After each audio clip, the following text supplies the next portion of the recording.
Good afternoon, and thank you so much for joining us here on AccuWeather Weekend. I'm meteorologist Damian Lotus. Lots of changes moving into the forecast here as we head throughout the weekend, so let's get right into the latest here. I'll start you off with a look at our satellite and radar here across the lower 48, and you can see we will have a big dip in the jet stream here across the Rockies. That is going to pull in some colder air and the higher elevations. We will see some snowfall continuing here for today, and also across the Pacific Northwest. We have some heavy rainfall pushing across the northwest coast, and once again in the higher elevations of the Cascades, we will see that rainfall transitioning into snow here for some areas. But other than that, here across the central and southern plains and pretty much the entire east coast, we will see dry conditions here for today. And the farther south you go, the more sunshine you will see here as we head into your Saturday afternoon. So overall, for a majority of the country, it will be a winning forecast. However, I will point out that across the northeast, we will be watching out for elevated fire danger here as we head into this afternoon.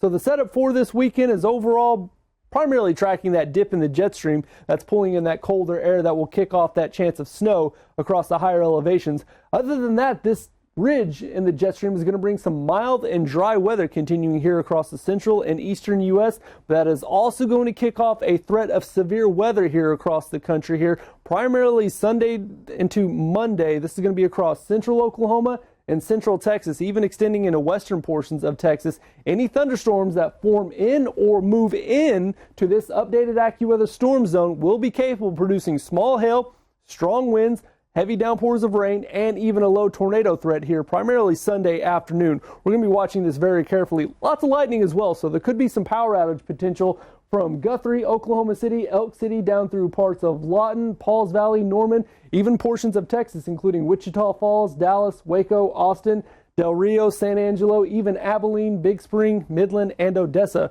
So lots of areas will be watching out for that threat of severe weather here for your Sunday afternoon and Sunday evening.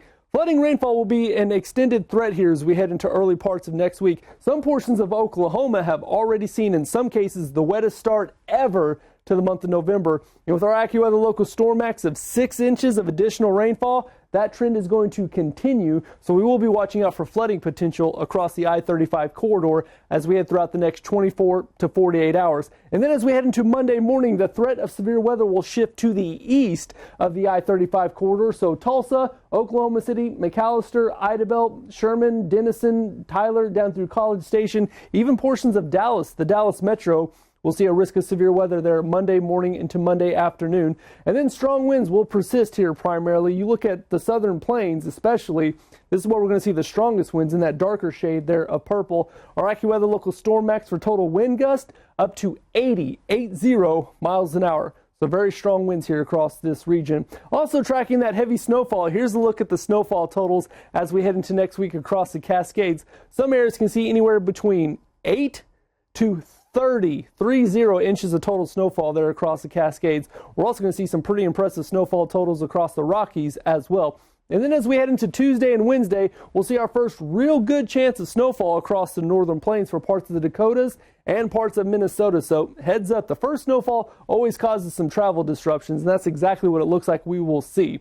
But temperatures here, highs this afternoon for your Saturday. We'll see some 40s and 50s across the Rockies and the Northwest because of that cooler air. Other than that, we'll enjoy a mix of 60s, 70s, and yes, even some 80s across parts of the Gulf Coast.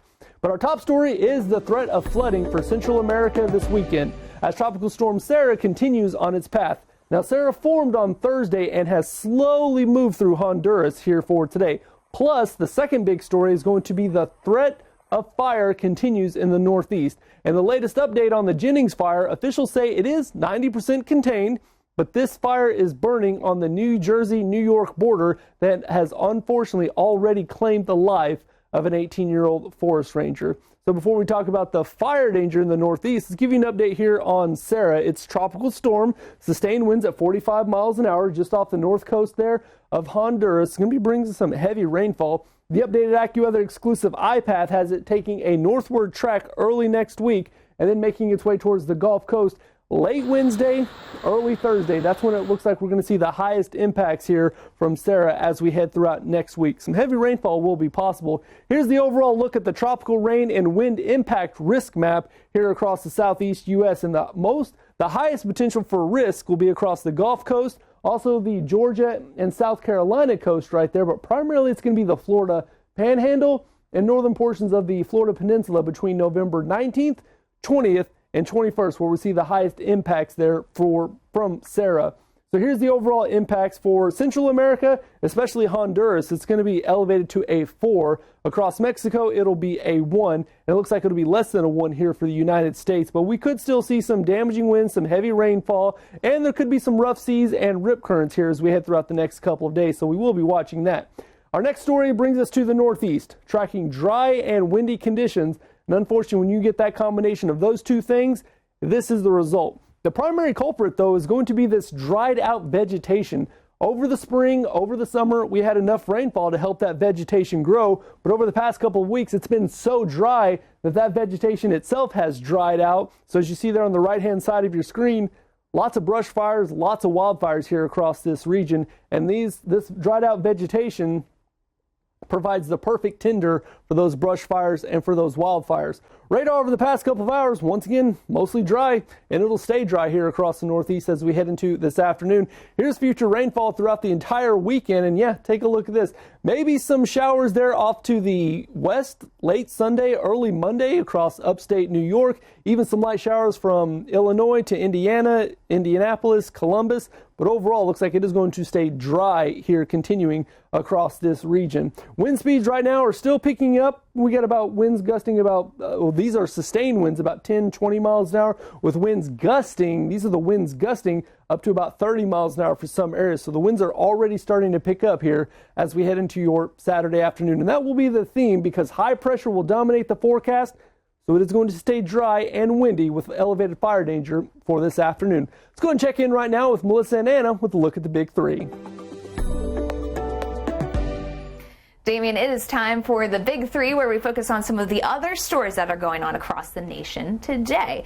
And we're going to start you off with the south central U.S. because there's some stormy weather coming. Yeah, it's one of those situations of take advantage of today while you can, because starting tomorrow, we are looking at a severe weather threat. I mean, you have most of tomorrow without the severe threat, but starting Sunday night, that's when this kicks in. And unfortunately, it is potentially an overnight threat here as we deal with thunderstorms firing up. And that includes the risk for tornadoes. Isolated tornadoes are certainly possible. So you want to have ways to keep alert overnight.